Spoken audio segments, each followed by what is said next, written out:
Assalamu alaikum dear students, how are you all? Hopefully you all will be fine. So let's start the lecture of Urdu. जैसे कि students हम लोगों ने last lecture में गुड़िया के चैप्टर की रीडिंग की थी, अब हम इसकी एक्सरसाइज सॉल्व करेंगे. Okay students, open your Urdu workbooks.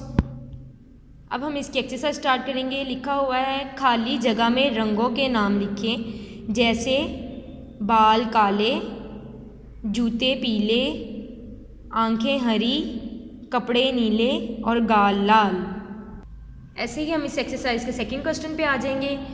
लिखें और रंग भरें. दुरुस्त जवाब के दायरे में रंग भरें और खाली जगह में लिखें. गुड़िया के कपड़े हैं नीले, गुड़िया की आंखें हैं हरी.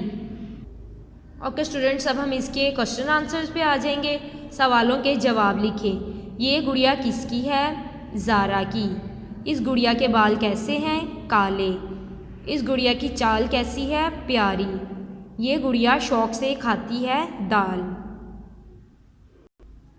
ओके स्टूडेंट, जैसा कि बेटा हमारे इस चैप्टर की रीडिंग भी मुकम्मल हो गई है और एक्सरसाइज भी. So repeat your lesson again and again at home. Okay students, अल्लाह हाफिज़.